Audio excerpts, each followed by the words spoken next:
తూర్పు గోదావరి జిల్లా కోరుకొండ మండలం దోసకాయలపల్లి గ్రామంలో గురువారం నిర్వహించిన రెవెన్యూ సదస్సుకు తూర్పు గోదావరి జిల్లా joint collector Chinnaramudu, Rajamahendravaram RDO Krishna Nayak ఆకస్మికంగా హాజరయ్యారు. ఈ సదస్సుకు హాజరైన రైతులతో కొద్దిసేపు మాట్లాడారు.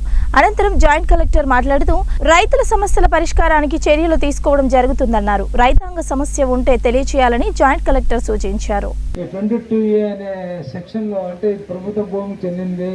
అని ఇనాం భూమి చెందింది, ఇది ల్యాండ్ సీల్కి చెందింది, ఇది కాలువ చెందింది అని కొన్ని చోట్ల పెట్టడం జరుగుతుంది. కాబట్టి అటువంటివి మీ దృష్టికి వచ్చి మీరు ఒకసారి చూసుకుంటే అటువంటి ఏమైనా ఉంటే వాటిని ఇంకోసారి మీ దగ్గర ఉన్న రికార్డును పరిశీలన చేసి మార్పు చేర్పులు చేయగలుగుతాము.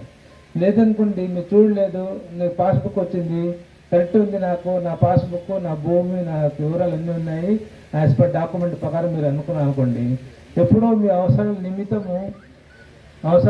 ఒక హాస్పిటల్ చూపించడానికి ఆర్థిక స్తోమత దిగజారిపోయినప్పుడు, లేదంటే అవసరం పడి మీకు డబ్బులు కావాల్సినప్పుడు ఆ భూమిని అమ్మడానికి పోయినప్పుడు సబ్ రిజిస్టర్ ఆఫీస్లో పోయి రిజిస్ట్రేషన్ చేయడానికి పోతే అప్పుడు రిజిస్టర్ శాఖ వారు, రిజిస్టర్ అధికారి సబ్ రిజిస్టర్ గారు, మీ భూమి 22 అనే ప్రభుత్వ భూమిలో చేర్చబడింది, ఇది రిజిస్ట్రేషన్ కాదు, దీన్ని మీరు అమౌంట్తో మార్పించుకొని ఆపండి, అప్పుడు కానీ నేను రిజిస్ట్రేషన్ చేయనని మన సబ్ రిజిస్టర్ గారు చెప్తారు.